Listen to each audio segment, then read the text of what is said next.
We are 4 episodes into the Obi-Wan Kenobi series on Disney Plus, and shockingly, Star Wars fans have had issues with the series. They've had issues with almost everything Disney has done since they acquired Star Wars, and there has been some pushback, not shockingly. Pablo Hidalgo, Heather Antos, and others, they're always trying to paint the fans, the people that actually love Star Wars, as the bad guys. In this case, I don't think they're in the wrong here, and here to talk with me about that is a big-time Star Wars fan himself, Aaron Sparrow. How you doing, Aaron? Caveat, I'm a big-time Lucas Star Wars fan. You only like the OG stuff, right? Yeah, I'm a big expanded universe guy. Like I'm the guy that read like every book, every comic book. You know, I could not get enough of good Star Wars. Well, we're a long ways from good Star Wars. I guess people are taking issue with some of the things happening in Obi-Wan. I'll be honest, I don't understand why there's any face-to-face conflict between Darth Vader and Obi-Wan. You know, specifically in Star Wars the movie, Darth Vader says, last time I saw you, you were the master and I was the apprentice. I'm the master now. Pretty much indicating the last time that they had ever seen each other was on Mustafar. I don't know why they're talking to each other here, but I guess there's a lot of complaints about the indication that Obi-Wan had no idea that Vader and Anakin are the same person and he's still alive. But I don't know. I thought it was pretty much like set in stone that he did know that, like through the dialogue and everything from the original trilogy. Well, the way that they're going to get around that is they're going to say, yeah, but this show takes place 10 years before the original trilogy. So that's when he found out. There's a lot of things that were not paid close attention to. And the reason is money, is because putting Obi-Wan and putting Darth Vader on the screen together again is going to generate some money in the minds of the producers for Disney Plus. So, you know, of course they're going to do it. There's no restraint. There's no the story and the lore itself is secondary to making a quick cash grab. So that's what we're seeing. But they have to know that the fans are going to react, especially Star Wars fans. Like, those movies are committed to people's minds. Like, why is Pablo Hidalgo out there throwing shade at people for making obvious questions that he had to know were going to come up? You know, the fans aren't the bad guys here. Write better fucking stories. Well, Pablo Hidalgo's a salty little bitch. So, I mean, you know, there's that. But, you know, he can't not go out there and make an ass of himself. I think that he may be, you know, just Kathleen Kennedy's hired gun. I think that, you know, ultimately, when there finally is a purge of Lucasfilm, he's going to be the one who's going to take the blame. They're not going to put the blame on Kathleen Kennedy. They're going to find a way to put it on him. He'll be the scapegoat. And you know, good riddance. He's earned it. But yeah, no, the problem is that fans, they know the lore so well that when you have writers come in who don't care and are just like, well, how do I tell the story I want to tell with these toys, and start moving them around into positions that they would not be in, the whole thing falls apart. And then the fans get upset, and Lucasfilm, you know, can't do anything. They can't say, oh, you're right, you know, we're not taking good care of the franchise. The only thing that they can do, the only thing they know how to do, is attack the fans. So it just becomes this cycle of, you're shedding fans with terrible product. And then when they say this product is terrible and I don't like it, then you call them names. And eventually they get to the point, as I am at, where they don't care about the property anymore. I don't care about Star Wars anymore. I don't even like, I don't even hate Disney Star Wars. I just don't care. I don't recognize it. Yeah, it's weird. It's almost like who are they making these shows for if they're not making them for actual Star Wars fans? Like, that's the biggest fandom in the world, like the most fervent fandom for decades upon decades.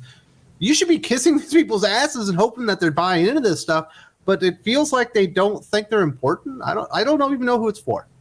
Well, this is kind of interesting because this also dovetails into they're spending a lot of money right now to find out why the Galactic Star Cruiser is failing. And the problem is that you stopped appealing to hardcore fans. The hardcore fans that would have dropped $5,000 for a Star Wars experience have largely walked away. And you're not even giving them what they want with the hotel. They don't want the sequel trilogy. No old school Star Wars fan wants anything to do with Rey and Kylo Ren and those horrible J.J. Abrams and Rian Johnson sequels. Nobody wants that. But Disney keeps pushing it. And there's a certain train of thought that if they use original trilogy stuff, then they have to pay a royalty to Lucas. I don't know if that's true. I don't know if that's ever been true. I think they just own everything. Yeah, they bought it. They own everything.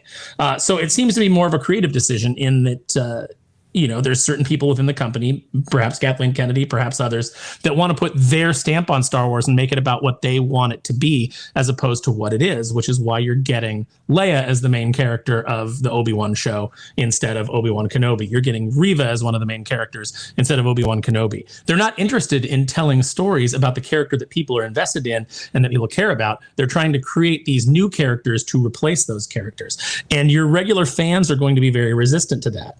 The group that the reason that these things are failing, the reason that the Galactic Star Cruiser Hotel is failing, another big part of it is that Star Wars is not made for Star Wars fans anymore. Star Wars fans is made for casuals.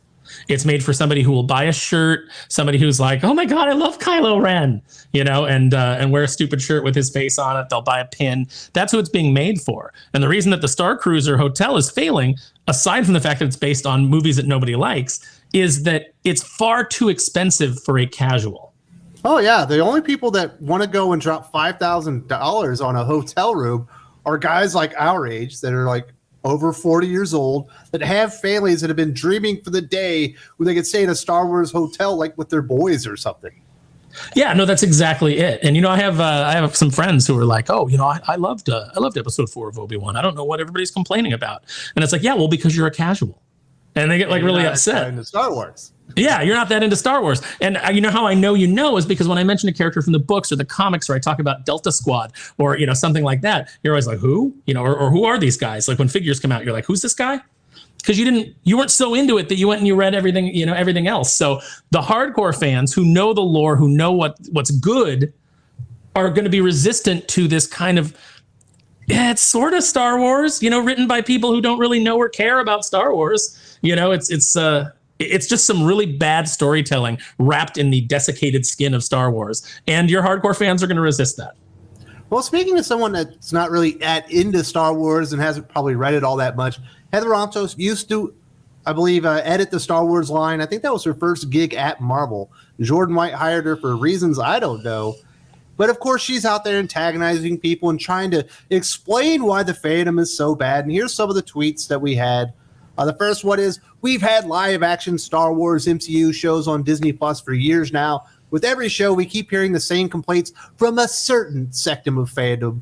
And then she goes on, the first one, many viewers are simply unable to separate their sometimes decades-baked expectations from what actually makes sense from a story, production, greater universe standpoints. Fans have lost patience and would rather a 5-minute YouTube video or wiki article instead of going through the story. Decades-baked expectations means that they know the lore. And if the story doesn't make sense within the canon of Star Wars, I don't give a fuck about your story, your production, or your greater universe that you're trying to create. If you can't write within the Star Wars universe, then don't even try. I absolutely agree. It's interesting because obviously, Heather's got to go out and she's got to get her Twitter relevance. She's got to get that dopamine hit of people responding to her. That's her brand. You can't go too long without getting that dopamine hit. So she's got to go out there and stir the pot. But, the fact of the matter is, yeah, these people know the lore. They are hardcore Star Wars fans. The reasons they have decades-baked expectations is because they know where the story should be going. They know what a Star Wars story should feel like. They know what the theme should be. They've spent their lives marinating in it. So when you get kind of this half-assed, cash grab kind of, we're doing a show because we can, not because there's a compelling reason to do it or, a story that has to be told, of course they're going to be resistant to it. Of course they're going to complain. Yeah, they feel hampered down by like the expectations and the history of actual Star Wars. Like, who else are you making this for? Obviously, as you said before, they're not really making for Star Wars fans. She does go on, and the next thing she mentions as one of the issues is a certain subset of fans would rather a montage of badassery rather than in-depth story, usually a projection of toxic masculine fantasies. There's that gender study degree coming through. No one's saying like, we don't want compelling stories, but we do want compelling action to go in the stories. Those are the climactic portions of the story. That is Star Wars. The other thing I'm really tired of hearing, Wes, is toxic masculinity. I'm just going to say it right now for everybody who doesn't know. There's no such thing as toxic masculinity. If you are behaving in a way that is denigrating women or that is, treating them poorly, that is not toxic masculinity. That's an absence of masculinity. True masculinity is chivalrous. it's gentlemanly. That's good behavior. So, let's stop with this whole thing that, men being men, there's somehow a problem with that.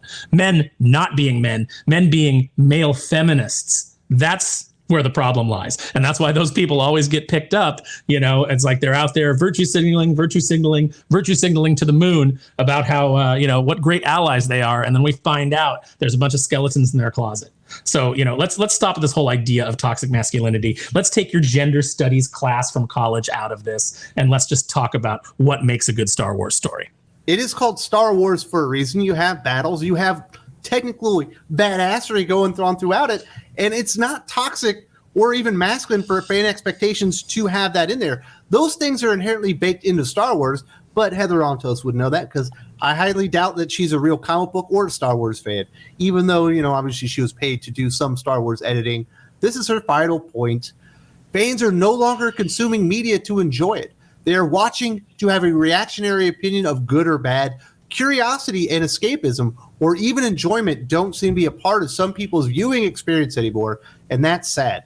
I would counter Heather's claim that people are watching it for it to be good or bad, have a reaction to it, as opposed to watching it for entertainment. I would counter by saying that the companies aren't producing entertainment; they're just simply producing content. Churn it out, as quick as possible. We need to get it on the streaming service so that we get our numbers up, so that we look better to our shareholders. That's the problem. That's what I would say, is that these things are inherently either quick cash grabs, or they are just loaded with activists who want to change what exists to match whatever their personal sensibility is. And, you and I have talked about that before, what a problem that is. When you look at the whole of entertainment right now, and you look at how many franchises are flailing, Doctor Who, Star Trek, the Terminator franchise, all of these things have just had Star Wars. They've just had disastrous years.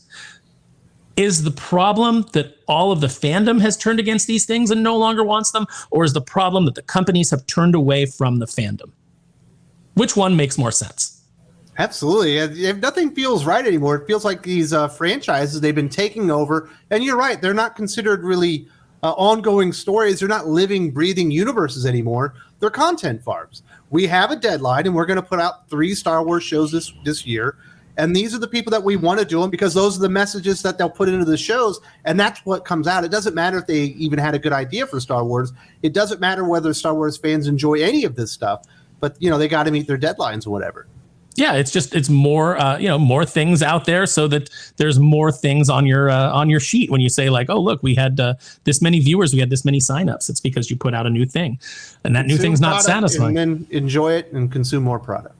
Yeah, no, don't question it. Just consume more product. And that's who they're making these things for. Like I said, they're making it for the casuals. They're making it for the people who don't think about Star Wars, who don't really, they love the idea of Star Wars, but not necessarily the lore of Star Wars. So when you just put something on screen that's got some lightsabers, they clap like seals and they go, oh boy, that was good. And they can't wait for the next thing. But for some reason, they also get really mad when they're told, no, it's not good, from an older school Star Wars fan. They seem to get really upset, and they must defend billion-dollar corporation. It's really strange to me how people's identities are wrapped up in fictional properties. I mentioned earlier that there's a rot at the core of Star Wars. Actually, I did a pretty in-depth video about this. Good conversation talking about really what's killing Star Wars at Disney right now. It's not healthy. The fandom aren't the problem. It's what they're putting out right now. It's not you, it's them.